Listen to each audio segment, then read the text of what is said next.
اعوذ باللہ من الشیطان الرجیم بسم اللہ الرحمن الرحیم۔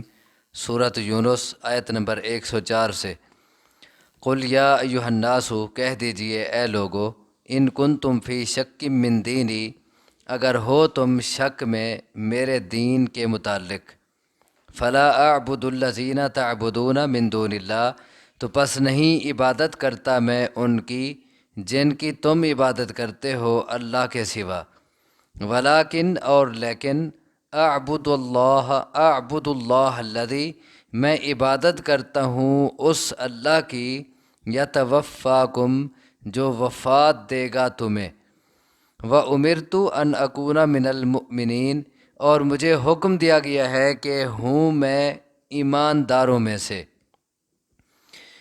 اس آیت میں خطاب کیا گیا ہے یا ایھا الناس کہہ کر اہل مکہ سے، جو رسول اللہ صلی اللہ علیہ وسلم کے لائے ہوئے دین کے متعلق شک کرتے تھے اور اس قرآن مقدس کو اللہ کی کتاب نہیں سمجھتے تھے، اور کہتے تھے کہ یہ کسی انسان کا کلام ہے اور یہ اس سے سن کے ہمیں بتا دیتے ہیں۔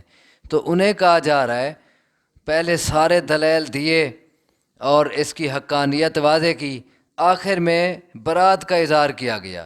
قل، آپ ان سے کہہ دیں، یا ایھا الناس، کہ اے لوگو، ان کنتم فی شک من دینی، اگر ہو تم شک میں میرے دین کے متعلق، ٹھیک ہے، اگر تمہیں میرا دین مشکوک لگتا ہے، ٹھیک نہیں لگتا، تو پھر میری بات سن لو، میرا دین ہے کیا؟ میں دو ٹوک کہتا ہوں، فلا اعبد الذین تعبدون من دون اللہ، پس نہیں عبادت کرتا میں ان کی جن کی تم عبادت کرتے ہو اللہ کے سوا، ولیکن اعبد اللہ الذی یتوفاکم، اور لیکن میں تو اس اللہ کی عبادت کرتا ہوں جو تمہیں وفات دے گا۔ کیا مطلب ہے؟ یعنی جس کے ہاتھ میں تمہاری بھی زندگی موت ہے، اور مرنے کے بعد تم نے جس اللہ کے پاس پہنچنا ہے جو تمہیں مارے گا اور اپنے پاس بلا لے گا، میں اسی اللہ کی عبادت کرتا ہوں۔ وَأُمِرْتُ أَنْ أَكُونَ مِنَ الْمُؤْمِنِينَ، اور مجھے حکم یہی دیا گیا ہے کہ میں ہو جاؤں ایمان لانے والوں میں سے۔ یعنی میں چونکہ مومن ہوں، اسی لیے اب میں لچک کا مظاہرہ نہیں کر سکتا، بلکہ میں دو ٹوک کہتا ہوں کہ تم شک کرتے ہو تو کرتے رہو، میں اکیلے اللہ کی عبادت کرتا ہوں، جن کو اللہ کے سوا تم پوجتے ہو میں ان کی عبادت نہیں کرتا، کیونکہ میں مومن ہوں، مجھے اللہ کی طرف سے حکم ہے کہ میں ایمان لانے والوں میں سے بنوں۔ اس میں ہمیں یہ سبق دیا گیا ہے کہ ایمان اور دین کے معاملے میں لچک کا مظاہرہ نہیں کرنا چاہیے۔ کوئی مانتا ہے نہیں مانتا، کوئی شک کرے، کوئی جو کرے، برادری پوری ایک طرف ہو جائے، پوری قوم ایک طرف ہو جائے، اگر آپ واقعی یہ سمجھتے ہیں کہ ہم مومن ہیں، اللہ پر ایمان لانے والے ہیں، تو آپ دین پہ ڈٹے رہیں۔ وَأَنْ أَقِمْ وَجْهَكَ لِلدِّينِ حَنِيفًا، اور یہ کہ سیدھا رکھیں آپ اپنا چہرہ دین کے لیے یکسو ہو کر۔ لفظ چہرے کا بولا گیا ہے، بھی اپنا چہرہ سیدھا رکھیں۔ بعض اوقات ایک لفظ بولا جاتا ہے اور مراد اس سے پوری چیز ہوتی ہے، لفظ صرف چہرہ کا بولا، مراد پورا انسان ہے۔ مطلب یہ ہے کہ اپنے آپ کو سیدھا رکھیں، اپنے آپ کو دین کے لیے سیدھا رکھیں۔ کیسے؟ حنیفہ، یکسو ہو کے، حنیف بن کے۔ حنیف کا معنی ہوتا ہے یک طرفہ، دو طرفہ نہ ہو، دو طرفی بات نہ ہو، کئی طرفی بات نہ ہو، بلکہ یک طرف اور یکسو ہو کر اپنے آپ کو دین کے لیے سیدھا رکھیں، یعنی دین پہ کاربند رہیں، دین پر چلیں، اور یکسو ہو کے، یعنی باقی تمام ادیان کو چھوڑ کے ایک دین کی طرف مائل ہو جائیں، اور باقی سب کو چھوڑ کے ایک اللہ کی طرف متوجہ ہو جائیں۔ وَلَا تَكُونَنَّ مِنَ الْمُشْرِكِينَ، اور ہرگز نہ ہوں آپ مشرکین میں سے۔ آگے خطاب عام ہے، یہ پہلی ان دو آیات میں یہ وَأَقِمْ أَنْ أَقِمْ وَجْهَكَ میں خطاب رسول اللہ صلی اللہ علیہ وسلم سے تھا، وَلَا تَكُونَنَّ اس میں بھی خطاب رسول اللہ صلی اللہ علیہ وسلم سے، اور پھر امت بھی شامل ہوتی ہے، جو آپ سے خطاب ہوتا ہے، آپ کو حکم ہوتا ہے۔ اگلی آیت میں خطاب عام ہے، یعنی اب ہر بندے سے بات ہو رہی ہے۔ وہ کیا ہے؟ وَلَا تَدْعُ مِن دُونِ اللَّهِ مَا لَا يَنْفَعُكَ وَلَا يَضُرُّكَ، اور نہ پکاریں آپ اللہ کے سوا ان کو جو نہ فائدہ دے سکتے ہیں تجھے اور نہ نقصان دے سکتے ہیں تجھے۔ اللہ کے سوا جو نہ تیرے نفع کے مالک ہیں نہ تیرے نقصان کے مالک ہیں، ان کو نہیں پکارنا، صرف اللہ کو پکارنا ہے۔ اب پہلے بات تھی عبادت کی کہ ایک اللہ کی عبادت کرو، میں ایک اللہ کی عبادت کرتا ہوں، اور حکم بھی تھا کہ ایک اللہ کے دین پہ رہو، شرک نہ کرو۔ اب شرک کی بنیاد کیا بنتی ہے کہ آدمی کسی اور کو پکارنے لگ جائے، کسی اور کو وسیلہ بنانے لگ جائے۔ ہؤلاء شفعاؤنا عند اللہ، وہ کہتے تھے کہ یہ ہمارے سفارشی ہیں۔ تو چونکہ بنیاد شرک کی یہی بنتی ہے، اسی لیے اب پوری عبادت میں سے صرف دعا کی بات کی گئی ہے اس آیت میں کہ اللہ کے سوا ان کو نہ پکار جو نہ تجھے فائدہ پہنچا سکتے ہیں نہ نقصان پہنچا سکتے ہیں۔ فَإِن فَعَلْتَ، پس اگر تو نے ایسا کیا، یعنی اللہ کو چھوڑ کر اوروں کو پکارنے لگ گیا، فَإِنَّكَ إِذًا مِّنَ الظَّالِمِينَ، تو پس بے شک تو اس وقت ظالموں میں سے ہوگا۔ اس وقت، کس وقت؟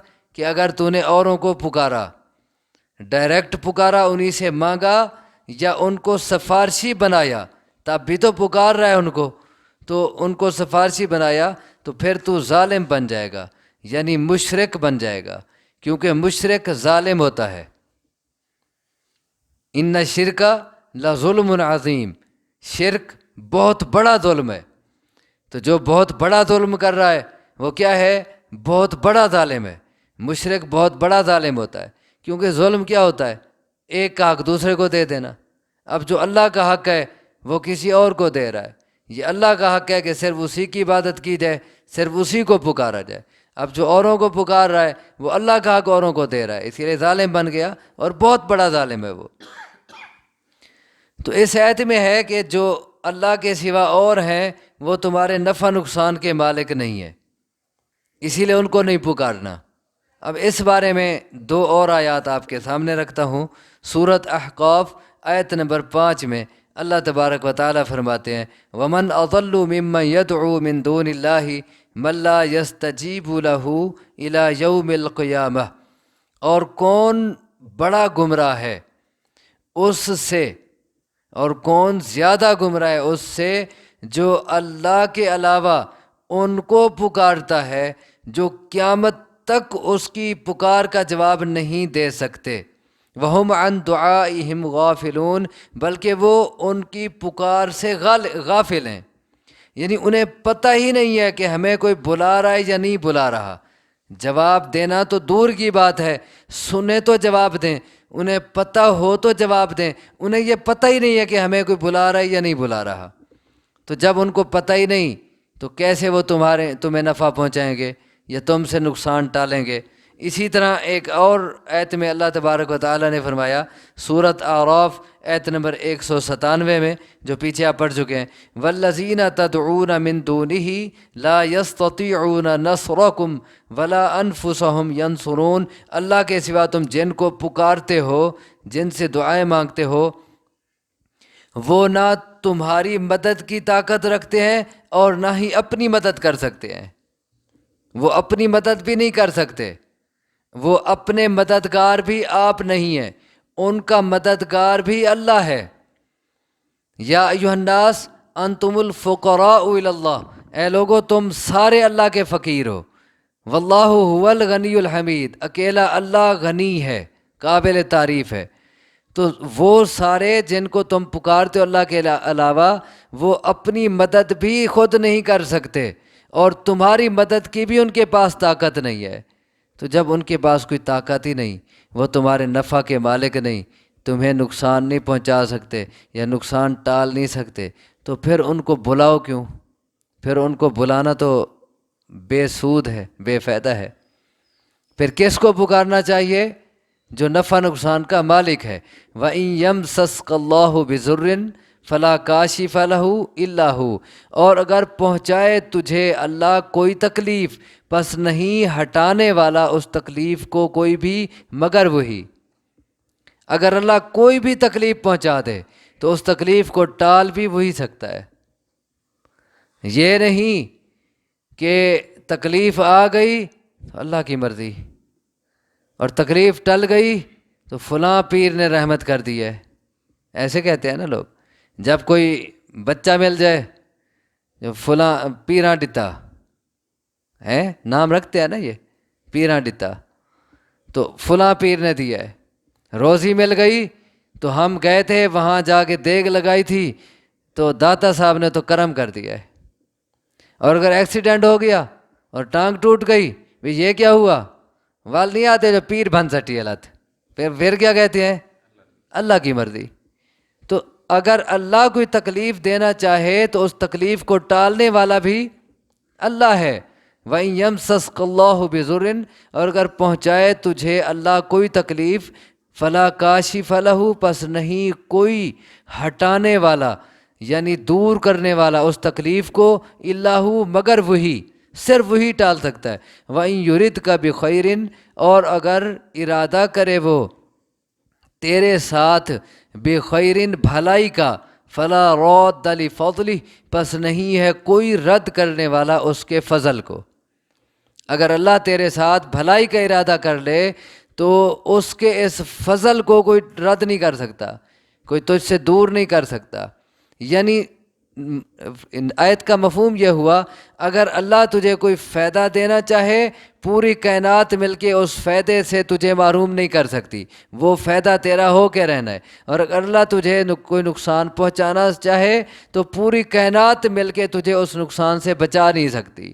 اسی لیے آگے نچوڑ اس آیت کا، یصیب بہ من یشاء من عبادی، وہ پہنچاتا ہے وہی چیز، بہ وہ چیز، کیا، وہ ضر یا خیر، نقصان، تکلیف یا بھلائی، وہی پہنچاتا ہے من یشاء، جسے چاہتا ہے، من عبادی، اپنے بندوں میں سے، وہ جسے چاہتا ہے پہنچاتا ہے، تکلیف یا بھلائی. وَهُوَ الْغَفُورُ الرَّحِيمُ، اور وہ بہت بخشنے والا، نہایت رحم کرنے والا ہے. یہاں ایک بات اور سمجھیں کہ فرمایا اگر وہ ارادہ کرے تیرے ساتھ بھلائی کا، تو آگے کیا ہونا چاہیے تھا کہ اس بھلائی کو کوئی ٹال نہیں سکتا. لیکن لفظ آگے فضل کا بولا. اگر اللہ تیرے ساتھ کوئی بھلائی کا ارادہ کرے تو اس کے فضل کو کوئی نہیں ٹال سکتا. یہاں آگے فضل کا لفظ بول کر یہ سمجھایا ہے کہ اگر اللہ آپ کے ساتھ کوئی اچھائی کرتا ہے، کوئی بھلائی کرتا ہے، آپ کو اولاد دے دی، روزی کی فراوانی دے دی، مشکلات ٹال دیے، صحت دے دی، تو کوئی بھی بھلائی اللہ آپ کے ساتھ کرتا ہے تو یہ محض اللہ کا فضل ہوتا ہے، محض اس کی مہربانی ہوتی ہے، اس کا احسان ہوتا ہے. آپ کوئی استحقاق نہیں رکھتے، اللہ پر آپ حق نہیں رکھتے، اور نہ ہی آپ کے اتنا اعمال ہیں. آپ تو اللہ کے انعامات کا شکر ادا کرنے کا حق ہی ادا نہیں کر سکتے.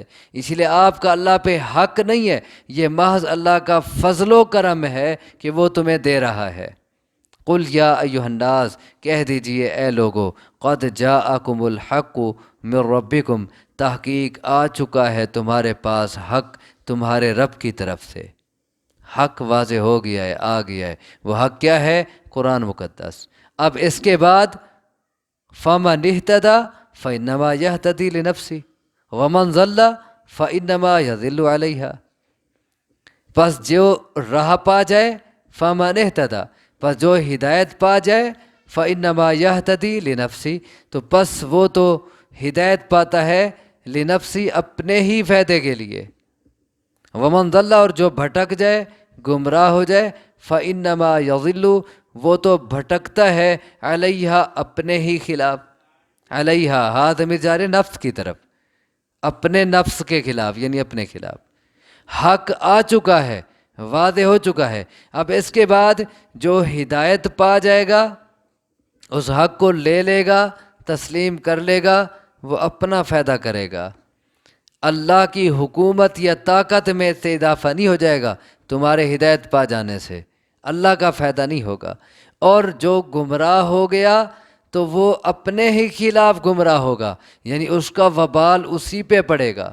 وہ اپنے ہی خلاف چل رہا ہے، وہ گمراہ ہو کے کسی اور کے خلاف نہیں چل رہا، وہ اپنے خلاف چل رہا ہے، وہ اپنا نقصان کر رہا ہے. اللہ کی حکومت اور طاقت میں سے کوئی کمی نہیں آ جائے گی، اسے کوئی فرق نہیں پڑے گا تمہارے بدک جانے سے یا گمراہ ہو جانے سے. وما انا علیکم بوکیل، اور نہیں ہوں میں تم پر کارساز، نگران، ذمہ دار، میں تم پر ذمہ دار نہیں ہوں۔ کوئی راہ پائے گا اپنا فائدہ کرے گا، کوئی گمراہ ہوگا اپنا نقصان کرے گا، میں تم پر کوئی ذمہ دار بنا کے نہیں بھیجا گیا کہ تمہیں لازماً مسلمان بنا کے ہی چھوڑوں، لازماً تمہیں مومن بنا کے ہی بس کروں، ایسا نہیں ہے، یہ میری ذمہ داری نہیں ہے۔ میری ذمہ داری کیا ہے؟ ان علیک الا البلاغ، دین کی دعوت دے دینا، پہنچا دینا۔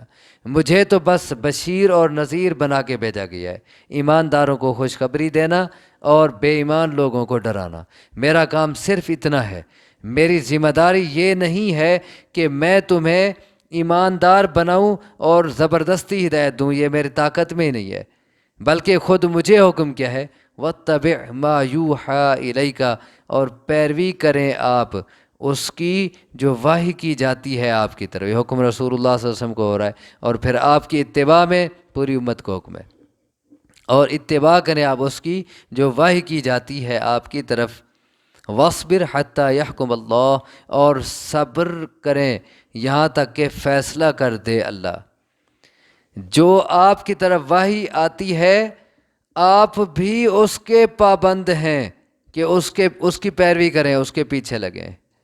سب سے پہلے آپ اس کی پیروی کریں اور پھر دوسروں کو دعوت دیں، اور پھر اللہ کے احکام پر عمل کرنے میں اور اللہ کے دین کی دعوت دینے میں اگر آپ کو مشکلات کا سامنا کرنا پڑتا ہے تو اس میں آپ صبر کریں، اس میں صبر کریں۔ کب تک؟ حتیٰ یحکم اللہ، یہاں تک کہ اللہ کوئی فیصلہ کر دے۔ کیا فیصلہ کر دے؟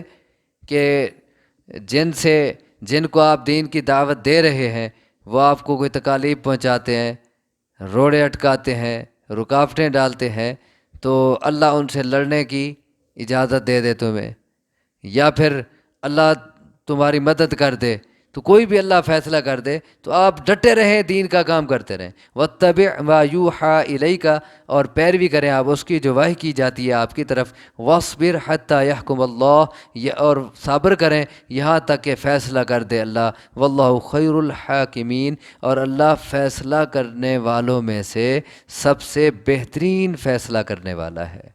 اللہ کا جو بھی فیصلہ ہو وہ بہترین ہوتا ہے، اللہ کا کوئی فیصلہ غلط نہیں ہوتا، حکمت سے خالی نہیں ہوتا۔ اسی لیے ہمارے بارے میں، ہر بندے کے بارے میں اللہ کا جو فیصلہ ہے، اللہ کی تقدیر، اس کی حکمت اس میں ہے، اس کی مشیت ہے۔ اللہ کا فیصلہ ہر شخص کے بارے میں بہترین فیصلہ ہے، وہ فیصلہ کرنے والوں میں سے سب سے بہترین فیصلہ کرنے والا ہے۔ سورت ختم ہوئی، تو کل سے انشاءاللہ نئی سورت شروع کریں گے۔ اللہ سے دعا ہے مجھے آپ کو سمجھنے کی، عمل کی توفیق عطا فرمائے۔ اقول قولی ھذا واستغفر اللہ لی ولکم، وآخر دعوانا ان الحمد للہ رب العالمین۔